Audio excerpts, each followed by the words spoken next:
Tam buldu.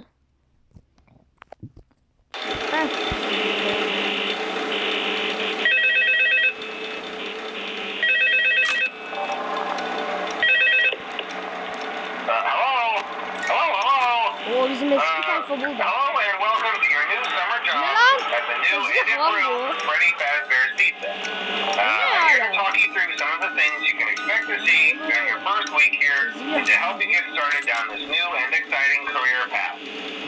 Now, I want you to forget anything you may have heard about the old locations, you know.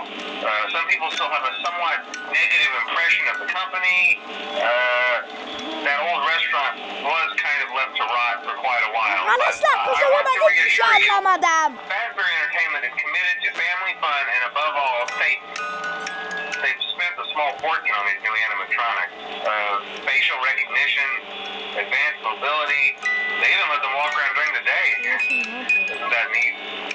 But most importantly, they're all tied into some kind of criminal database so they can detect a predator a mile away. Heck, we should be paying them to guard you. Now that being said, no new system is without its kinks. You're only the second guard to work at that location. Ya o bir kapa çeneni, kapa. Complained about conditions. We switched him over to day shift. So, hey, lucky you, right? Mainly he expressed concern that certain characters seem to move around at night and even attempted to get into his office. Now, from what we know, that should be impossible. That restaurant should be the safest place on Earth. So, while our engineers don't really have an explanation for this, the working theory is that the robots were never given a proper night mode. So, when it gets quiet, they think they're in the wrong room.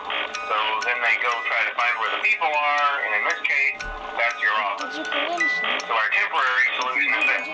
There's a music box over by the prize counter, and it's rigged to be wound up remotely. So just every once in a while, switch over to the prize counter video feed and wind it up for a few seconds. It doesn't seem to affect all of the animatronics, but it does affect one of them. And as for the rest of them, we have an even easier solution. There may be a minor glitch in the system, something about robots seeing you as an endoskeleton without a costume on and wanting to stuff you with the suit. So hey, we've given you an empty Freddy Fazbear head. Problem solved. You can put it on any time and leave it on for as long as you want. Eventually anything that wandered in will wander back out. Something else worth mentioning is kind of the quartz modern design of the building. You may have noticed there are no doors for you to close. But hey, you have lights, and even though your flashlight can run out of power, the building cannot. So don't worry about the place going dark. Well, I think that's it. You should be golden. Check the lights, put on the Freddy head if you need to. Keep the music box wound up. Piece of cake. Have a good night, and I'll talk to you tomorrow.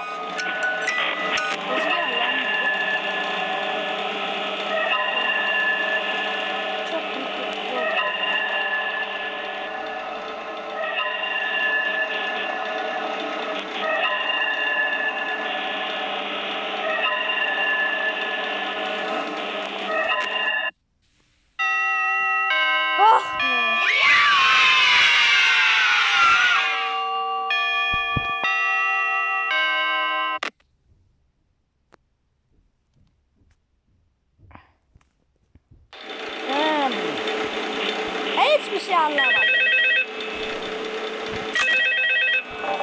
Lan bismillah daha yeni başladık. Hello? See, I told you your first night wouldn't be a problem. You're a natural. By now I'm sure you've noticed the older models sitting in the back room. Those are from the previous location, and we just use them for parts now. The idea at first was to repair them. They even started retrofitting them with some of the newer technology. But they were just so ugly, you know, and the smell. So the company decided to just go in a whole new direction and make them super kid-friendly. Those older ones shouldn't be able to walk around, but if they do, the whole Freddy head trick should work on them too, so whatever. I love those old characters. Did you ever see Foxy the Pirate? Oh wait, Foxy. Oh yeah, Foxy. Hey listen, that one was always a bit twitchy. I'm not sure if the Freddy head trick will work on Foxy. If for some reason he activates during the night and you see him standing in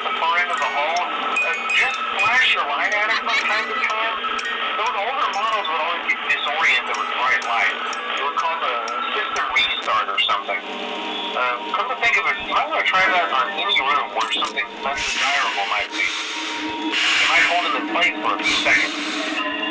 That glitch might have carried over to the newer models too. One more thing. Don't forget the music on. I'll be honest. I never... Anam. Olacak gibiydi. Bu nasıl oyun arkadaşım? Ölecektim ya. Ölecek gibiydim yemin ediyorum.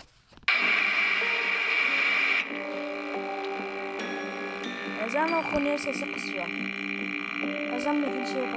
Arkadaşlar bazılarınız belki ayıp olmazsa korkmuştu diye rahatlama videosu açacağım. Müsaade.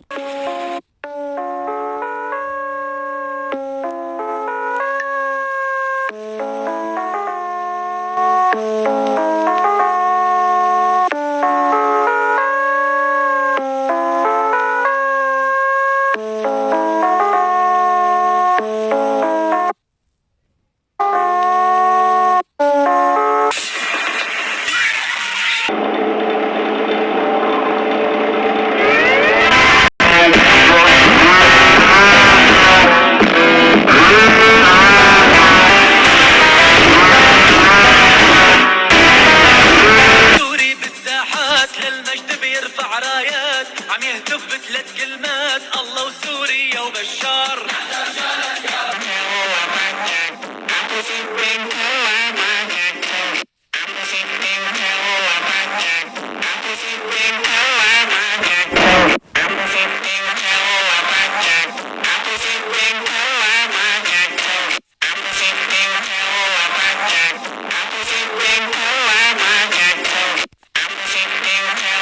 Haydi Allah'a emanet.